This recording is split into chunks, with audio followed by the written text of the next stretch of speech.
Donc maintenant, Inch'Allah, on va voir la deuxième erreur que cette personne-là ramène dans la vidéo. Donc premièrement, il a dit que le Coran comportait des erreurs sur les personnes. Donc on a répondu à cela. Deuxième catégorie d'erreurs qu'il y a dans le Coran selon lui, c'est des erreurs scientifiques. Et donc son premier argument, c'est le fait de dire que le Coran, selon lui toujours, dit que la terre est plate. Donc il avance comme argument que le Coran se trompe et le Coran fait des erreurs. Pourquoi? Parce que le Coran affirme que la terre est plate et que bien sûr, ce n'est pas la réalité. Donc comment répondre à cette ambiguïté? La réponse à cette ambiguïté, c'est de savoir pourquoi Allah Azza wa Jal parle de la terre dans le Coran. Le Coran est venu pour quelque chose de précis, un but précis. C'est un guide pour les gens. Le Coran, c'est le manuel de l'être humain. Celui qui veut obtenir le paradis, il suit le Coran. Donc le Coran nous dit, ô vous les gens, ô vous les hommes, si vous voulez avoir la réussite dans ce bas monde et dans l'autre, car c'est la vraie vie, c'est l'au-delà, c'est la vraie vie, suivez les enseignements du Coran. Donc le Coran, il est descendu pour ça. Et bien sûr, celui qui a étudié le Coran correctement, sait pertinemment que le Coran dit que la terre est sphérique. Mais malheureusement, ceux qui ont une maladie au cœur et qui tentent de propager des mensonges sur l'islam et sur le Coran, utilisent des versets qu'ils ne maîtrisent même pas. À de nombreuses reprises, Allah Azza wa Jal nous parle de la terre. Et il est donc indispensable pour le musulman de savoir quel est l'objectif de tous ces versets. Pourquoi Allah Azza wa Jal nous parle très souvent, à de nombreuses reprises dans le Coran, de la terre? C'est quoi l'intérêt? Car on a dit que l'objectif du Coran, c'est que les humains réussissent dans leur vie future, dans l'au-delà. Le Coran, il n'est pas venu pour enseigner aux hommes la chasse, ni comment faire des maisons, ni comment faire des enfants. Ça, c'est des choses que tout être humain sait. L'être humain n'a pas besoin du Coran pour faire des enfants. L'être humain n'a pas besoin du Coran pour faire du feu, pour pêcher, pour chasser. Non. Le Coran, c'est un manuel pour que les êtres humains puissent être guidés, puissent adorer Allah correctement, comme il veut être adoré, pour qu'ils obtiennent le paradis et pour qu'ils s'éloignent du feu. C'est l'objectif du Coran. Et donc, quand Allah nous parle de quelque chose dans le Coran, obligatoirement, il y a un but derrière. Et forcément, le but, c'est de nous amener à la réussite dans l'au-delà. Donc pourquoi Allah Azza wa Jal dans le Coran nous parle de la terre à de nombreuses reprises? C'est quoi l'intérêt? Donc l'objectif des versets qui mentionnent la terre, c'est le monothéisme, c'est le tawhid. On ne cesse de le répéter. Tous les versets du Coran, du début à sa fin, nous appellent au tawhid. Tout est tawhid. L'unicité d'Allah Azza wa Jal. L'objectif du Coran, c'est que les hommes soient monothéistes et qu'ils aient une croyance correcte et qu'ils se débarrassent des fausses divinités. Donc quand Allah Azza wa Jal nous parle de la terre, nous mentionne la terre, l'objectif derrière cela, c'est d'appeler les humains au tawhid. Donc les versets où Allah Azza wa Jal nous parle de la terre et de ses bienfaits sont un appel à l'unicité dans la Seigneurie. Allah Azza wa Jal nous appelle à l'unicité dans la Seigneurie. Et on le répète, l'unicité dans la Seigneurie, c'est les actes d'Allah Azza wa Jal envers les créatures. Donc tous les actes qu'Allah Azza wa Jal fait pour ses créatures, c'est-à-dire pour nous, on doit unifier Allah Azza wa Jal dans cela. C'est-à-dire qu'on doit dire celui qui donne la vie et la mort, celui qui donne la subsistance, celui qui a créé toutes les créatures. Et parmi ces créatures, la terre. C'est Allah seul. Donc ça c'est du tawhid al-rububiyya. Il y a des gens qui disent que il y a le Dieu du feu, il y a le Dieu de l'eau, il y a le Dieu de la mer, il y a le Dieu de la mort, etc. Le Dieu de la guerre. Donc il y a des gens, ils ont plusieurs divinités. Et ils pensent que chaque divinité peut faire quelque chose, mais elle ne peut pas faire quelque chose. Donc le Dieu de la mer, il n'a aucun pouvoir sur le feu. Le Dieu de la guerre, il s'occupe de la guerre, mais il n'a pas de pouvoir sur l'amour, etc. Alors que nous, en tant que monothéistes, on n'a pas cette croyance-là. C'est du polythéisme, c'est de la mécréance, c'est le feu éternel pour nous. Et donc, le tawhid al-rububiyya, c'est le fait d'attester et de reconnaître qu'Allah Azza wa Jal, le Seigneur de l'univers, est celui qui gère tout l'univers. C'est-à-dire que les actes parfaits d'Allah Azza wa Jal vis-à-vis de ses créatures, c'est lui seul qui les fait. Et donc Allah Azza wa Jal nous mentionne la terre et ses bienfaits pour que nous méditions sur la grandeur et la puissance d'Allah. Et le fait qu'il ait créé ça seul, sans associé. Quand on médite sur la terre, sur l'univers, sur le ciel, et on voit la grandeur de ces créatures, et on les compare à nous, à notre petitesse, et on se dit que le créateur de cela est encore plus grand que tout cela, Dans notre cœur, il y a des choses qui vont naître. L'amour, l'espoir et la crainte. L'amour, l'espoir et la crainte. Quand on voit tout ce qu'Allah Azza wa Jal a fait pour nous comme bienfait, il y a l'amour qui vient. Quand on vous fait du bien, quand on vous donne des bienfaits, forcément il y a l'amour qui vient. Il y a aussi l'espoir. On espère la miséricorde d'Allah, l'immense, celui qui gère tout. Donc tout le bien il est entre ses mains. Donc on espère qu'il nous donne du bien et qu'il nous éloigne du mal. Et aussi la crainte. Quand on médite sur l'immensité d'Allah Azza wa Jal, sur sa force et sa puissance, forcément, il y a la peur qui va naître en nous. Et ces trois sentiments, on doit les avoir en même temps. Il n'y en a pas un qui doit dépasser l'autre. On ne doit pas avoir plus de peur que d'amour. Et on ne doit pas avoir plus d'amour que de peur. Et on ne doit pas avoir plus d'espoir que d'amour ou de crainte. On doit avoir tout ça en même temps. Et donc, le fait de méditer sur l'unicité d'Allah Azza wa Jal dans sa seigneurie, dans ses actes, c'est une passerelle à l'unicité d'Allah Azza wa Jal dans l'adoration.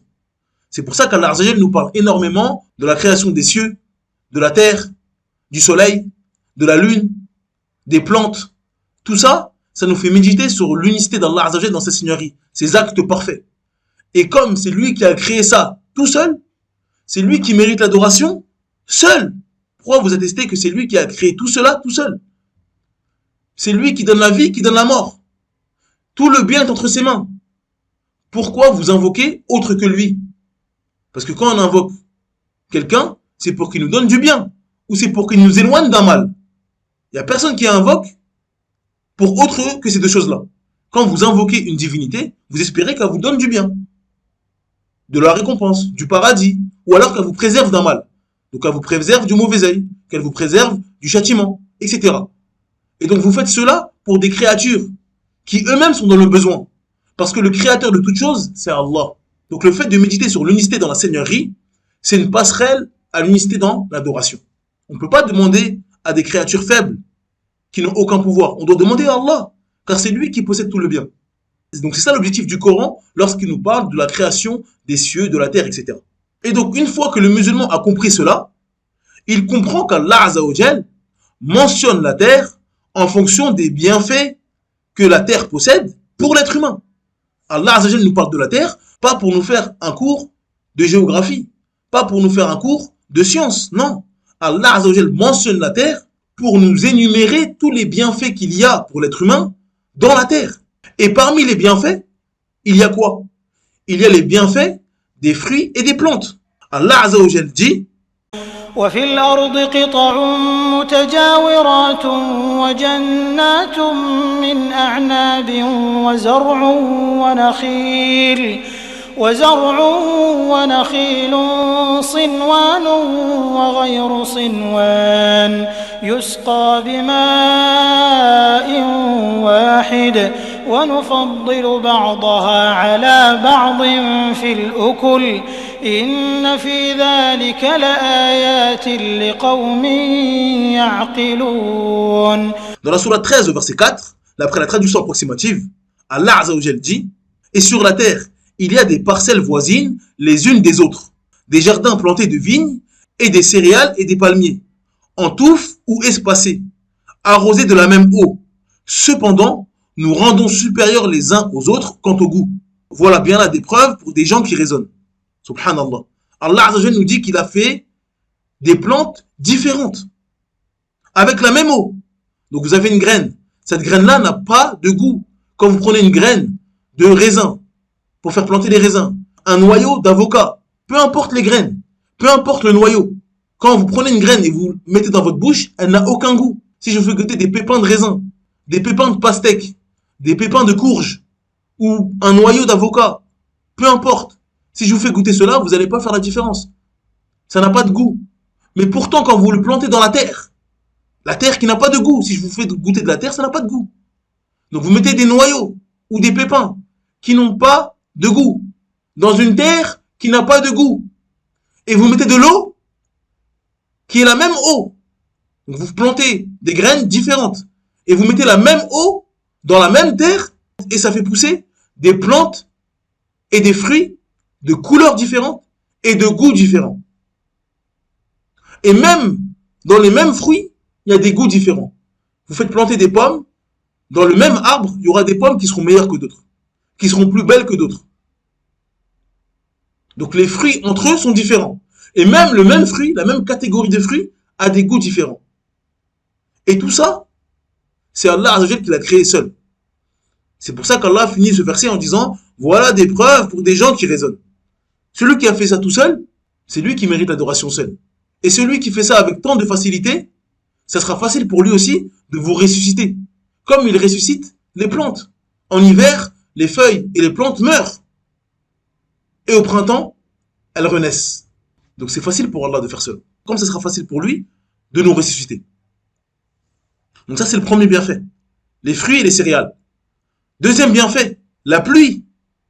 Allah Azza wa Jal dit وهو الذي أنزل من السماء ماء فأخرجنا به نبات كل شيء فأخرجنا منه خضرا نخرج منه حبا متراكبا ومن النخل من طلعها قنوان دانية وجنات من أعناب والزيتون والرمان مشتبها وغير متشابه انظروا إلى ثمره إذا أثمر وينعه إن في ذلكم لآيات لقوم يؤمنون.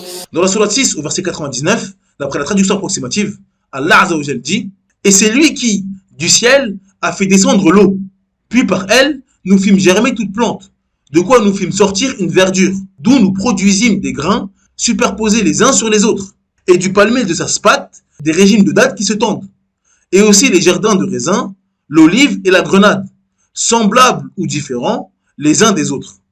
Regardez leurs fruits au moment de leur production et de leur mûrissement.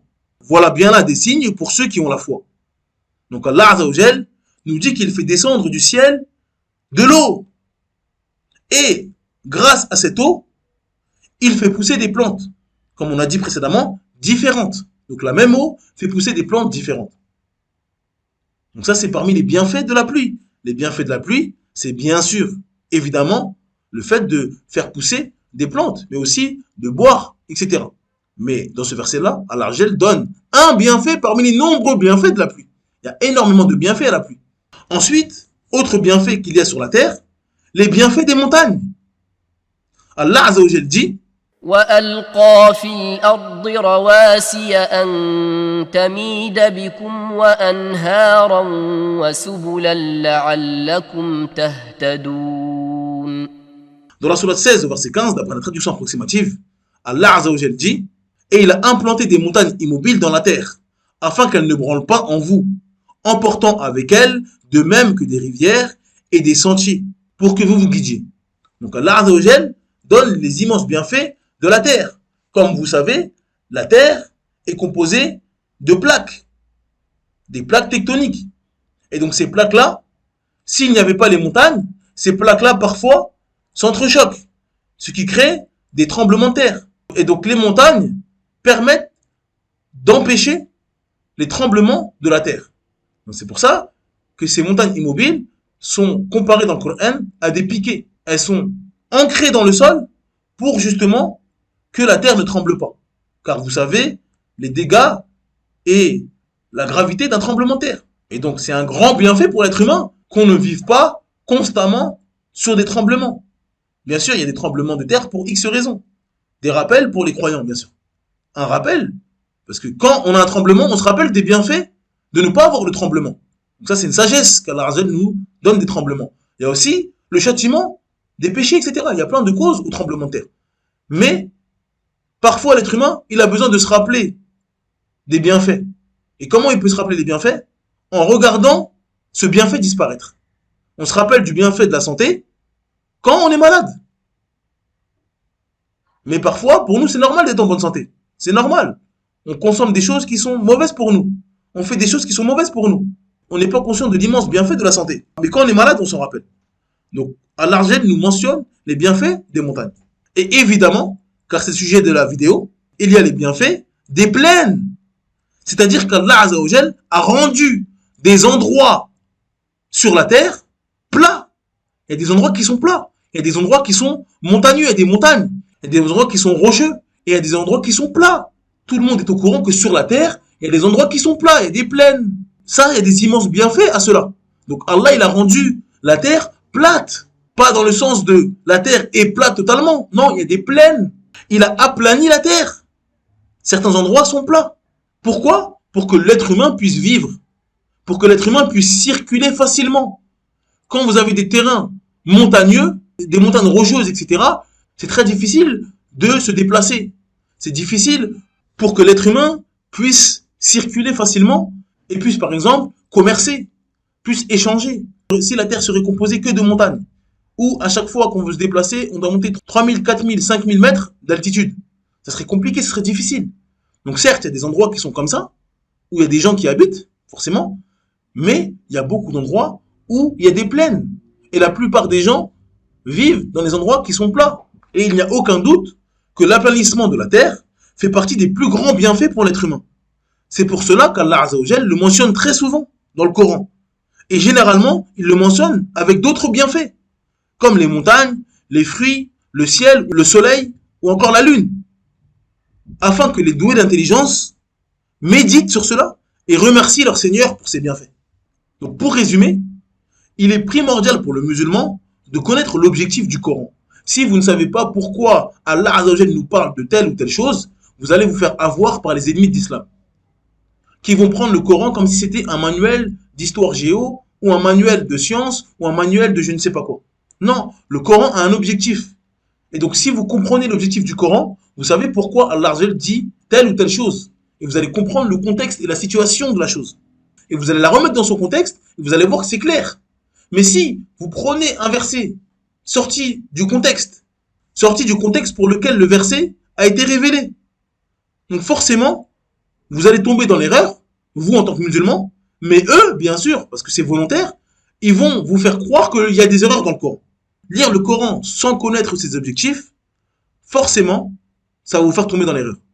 C'est comme si on ouvre le code pénal français, donc le code pénal, il a un but, il a un objectif, le code pénal. Et dans ce livre-là, le code pénal, on ouvre les guillemets et on dit, c'est pas bon ce livre-là, faut pas le suivre. Parce qu'il n'y a pas d'amour, on parle pas d'amour. Il n'y a pas d'histoire. On nous parle pas de tel personnage, on nous parle pas de Napoléon, on nous parle pas de belles histoires d'amour, de la France et de la culture française. Si je dis ça à propos du code pénal, vous allez me traiter d'imbécile. Vous allez me dire, mais tu es bête. Et moi je vais dire, mais pourquoi je suis bête? Et vous allez me répondre, parce que le code pénal n'a pas pour objectif de parler d'amour. Le code pénal n'a pas pour objectif de nous parler des Mérovingiens, de Charlemagne ou de Napoléon. C'est pas ça l'objectif du code pénal. Le code pénal, il a pour but de nous parler du droit en France. Donc les peines d'emprisonnement, les amendes, les infractions. Et donc on peut pas lire le code pénal en disant « Ah, ce livre-là, il est pas bien, il est dur, il est méchant. À chaque fois, prison, prison, amende, amende. » Le but de ce livre-là n'a pas pour but d'être gentil. Il a pour but de nous donner des sentences pour tel ou tel acte. Et donc si je prends un livre sans connaître son objectif et je le critique sans connaître son objectif, je vais passer pour un imbécile. Le Coran, c'est un guide pour l'être humain afin qu'il réussisse dans ce bas monde et dans l'autre. Il informe sur le Seigneur de l'univers. Et le Coran informe l'être humain que le Seigneur de l'univers doit être adoré seul, sans associé. Ceux qui l'adorent seul et lui obéissent font partie des bien guidés et des bienheureux, dans ce bas monde et dans l'autre. Et ceux qui lui donnent des associés et lui désobéissent font partie des perdants dans ce bas monde et dans l'autre. Et pour faire comprendre cela à l'être humain, le Coran passe par plusieurs choses. Il y a plusieurs manières de faire comprendre cela à l'être humain. Parfois, on nous raconte des histoires des gens pieux qui se sont passés avant nous. Donc on va nous parler de l'histoire d'Adam. Quand il a désobéi, Allah l'a réprimandé. Et il est revenu vers Allah. Donc ça veut dire que nous, on doit faire comme lui. Si on tombe dans l'erreur, on doit vite se repentir. Et là, Allah se satisfait de nous. Et on nous parle aussi de Shaitan, d'Iblis. Iblis a fait un péché, donc il a désobéi. Et lui, qu'est-ce qu'il a fait? Il s'est enorgueilli. Il n'est pas revenu comme Adam. Il n'a pas demandé pardon à Allah. Il a dit, je continue sur mon péché, donne-moi un délai pour faire encore plus de péchés. Donc ça, on nous montre qu'il ne faut pas faire cela. Et donc on nous parle de Adam, on nous parle de Moussa, alayhi salam, de Isa. Et donc il y a plein d'histoires d'hommes pieux pour nous inciter à faire comme eux. Car c'est des exemples pour nous. Il y a plein d'histoires d'hommes de l'égarement, comme Pharaon et d'autres, pour nous dire de ne pas faire comme eux. Et il y a aussi la mention de nombreux bienfaits qu'Allah Azza wa Jal nous a donnés, pour qu'on reconnaisse que c'est lui seul qui a créé cela et qui nous a donné cela. Et donc si on comprend que c'est lui seul qui a fait cela, qui a créé cela et qui nous a donné cela, on doit comprendre naturellement que c'est lui qui mérite l'adoration seul. Et on n'a pas à construire des statues pour les adorer. Et on n'a pas à dire c'est le soleil notre Dieu, c'est les vaches notre Dieu, ou c'est un être humain comme Isa, comme un prophète, ou comme un ange, ou comme un saint, c'est lui notre Dieu. On va lui demander des choses, alors que lui, il a besoin de ces choses-là. Il a besoin du Seigneur de l'univers. Alors que le Seigneur de l'univers, celui qui mérite l'adoration seul, il n'a besoin de personne. Donc à partir du moment où quelqu'un a besoin de quelque chose, il ne mérite pas l'adoration. Jésus a besoin de manger. Il a besoin d'une créature pour vivre. Il ne mérite pas l'adoration. Le prophète Mohammed sallallahu alayhi wa sallam a besoin de manger, a besoin de boire pour vivre. Il ne mérite pas l'adoration. Et ainsi de suite. Donc le Coran nous informe sur cela. Et donc parmi les informations qu'on a dans le Coran, c'est les bienfaits qu'Allah Azza wa Jal nous a donnés. Et parmi ces bienfaits-là, il y a les bienfaits de la terre. Et parmi ces bienfaits-là, il y a la pluie, il y a les montagnes, il y a le soleil, il y a la lune, il y a les océans, il y a les mers, il y a les fleuves, et il y a le fait que la terre ait été aplanie à certains endroits. Et le fait que la terre soit aplanie à certains endroits nous permet de faire de l'agriculture. C'est compliqué de faire de l'agriculture en pleine montagne. Par exemple, pourquoi le miel du Yémen ou de certains miels est très très cher, est très très rare et précieux? Parce que c'est un miel qu'il faut aller chercher tout en haut des montagnes. Et donc c'est pas tout le monde qui peut avoir accès à ces montagnes-là. Donc ça rend la chose difficile et donc rare. Alors que le miel qui est fait dans les plaines, c'est accessible, c'est facile, l'agriculture également. Donc c'est une grande facilité, c'est un grand bienfait d'avoir des plaines et de ne pas avoir que des montagnes ou des rochers. Donc ça c'est un grand bienfait. Mais en aucun cas, les versets qui mentionnent que la terre ait été aplanie nous parlent de la terre, c'est-à-dire la planète Terre qui est plate. Non, c'est la terre ici. La terre, comme en français, on dit la terre, on dit la planète Terre. En arabe, on dit al-ard. Al-ard, c'est la terre. Parfois, on parle de al-ard, la terre sphérique, donc la planète Terre, et parfois on parle de la terre, al-ard, le sol. Et donc, la terre a été aplanie. Donc, la planète Terre, elle a été aplanie dans le sens où il y a des endroits qui sont plats. Pas la forme de la terre est plate. Et quand on lit tous les versets qui nous parlent de la terre qui a été aplanie, on voit que c'est à chaque fois mentionné entre plusieurs bienfaits.